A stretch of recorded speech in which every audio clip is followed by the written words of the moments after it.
আউযু বিল্লাহি মিনাশ শাইতানির রাজিম। বিসমিল্লাহির রহমানির রহিম। আজকে আপনাদের মাঝে একটি ভিডিও দিব। একজন ভাই কমেন্ট করছেন, হারানো মাল বা চুরির মাল আয়নাতে হাজিরা দেখে চোরকে শনাক্ত করা একটা পরীক্ষিত তদবির দিব। তবে চুরির মাল বা হারানির চিকিৎসা এগুলো আমি করি না, ওস্তাদের নিষেধ আছে। তারপর এক ভাই কমেন্ট করার কারণে তাকে আমি পরীক্ষিত বিদ্যাটা দিতেছি। আপনারা 100% এটা নিশ্চিত ভাবে করতে পারবেন। নিয়ম কারণ সহ দোয়া মন্ত্র কি কি লাগবে সবকিছু বলবো। এই জন্য অনুরোধ করবো ভিডিওটা শুরু থেকে শেষ পর্যন্ত দেখার জন্য।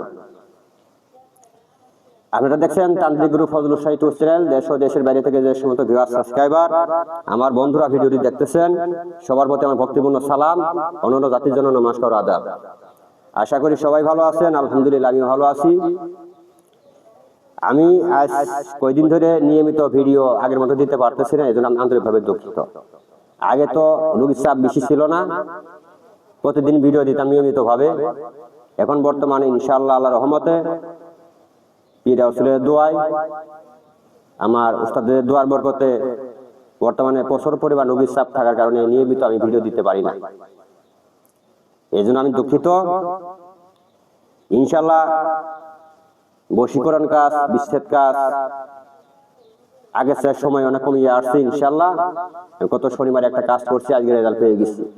মাত্র 72 ঘন্টার মধ্যেই চলে আসছে আমার পাশেই, বেশি দূর না। যাই হোক, আপনারা এখন আমার উপরে ভরসা রাখতে পারেন। 100% নিশ্চিত ভাবে আপনার কাজ করে দেওয়া হবে। প্রয়োজন আপনি এখানে এসে থাকবেন, কাজ হওয়ার পর এখানে চলে যেতে পারবেন, এই নিশ্চিত আমি দিতে পারি ইনশাআল্লাহ। তবে আমি যে আলোচনা নিয়ে আসলি এই বিষয়টা আমি বলবো, মনোযোগ সহকারে শুনবেন। যদি কাহারও কোনো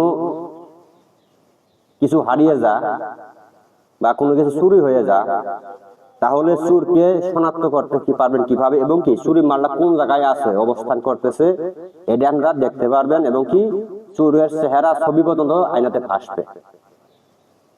বুঝতেই পারছেন কতটুকু গুরুত্বপূর্ণ ভিডিওটি। আমি নিয়মটা শেষে বলতেছি, আগে আমি কি কি দোয়া মন্ত্র লাগবে সেগুলো বলতেছি, মনোযোগ সহকারে শুনবেন। সর্বপ্রথম দুরুদে ইব্রাহিম 11 বার পাঠ করে এই আয়নাতে একটা ফুঁক দিবেন। আয়নাতে একটা ফুঁক দেওয়ার পর সূরা ফাতিহা 11 বার পাঠ করে একটা ফুঁক দিবেন। পরে কুল সূরা 11 বার পাঠ করে একটা ফুঁক দিবেন। শেষে আবার সূরা ফাতিহা 3 বার পাঠ করে একটা ফুঁক দিতে হবে। নিয়মটা মনে আছে তো? প্রথমে 11 বার দুরূদ শরীফ, তারপরে সূরা ফাতিহা আলহামদুলিল্লাহ সূরা 11 বার, তারপরে কুল হু সূরা 11 বার, শেষে আবার 3 বার পাঠ করতে হবে। পাঠ করে একটা ফুঁক দিবেন, সূরা ফাতিহা আবার 3 বার পাঠ করে একটা ফুঁক দিতে হবে। শেষে 11 বার দুরূদ শরীফ পাঠ করে ফুঁক দিবেন যে উমুকে বেটা উমুক বা উমুকে বেটে উমুকে ঘর থেকে এই জিনিসটা হারিয়ে গেছে, এই জিনিসটা কে নিছে আর কোথায় আছে, এই আয়নার মাধ্যমে তার চেহারা ছবি অবস্থান সহ দেখায় দাও। এইভাবে বলার পর আপনি এটা রেখে দিবেন। আর এই আয়নাটা কিনতে হবে হলো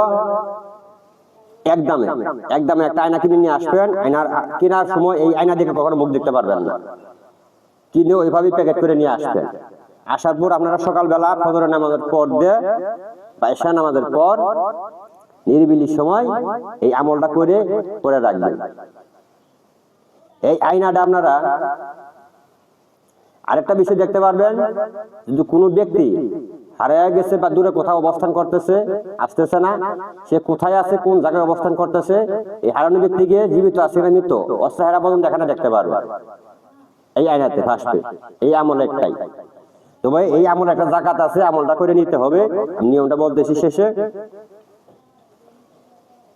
আর এইটা আয়না যখন আমরা এইভাবে অবিভক্ত করা হয়ে যাবে, হওয়ার পর যে কোনো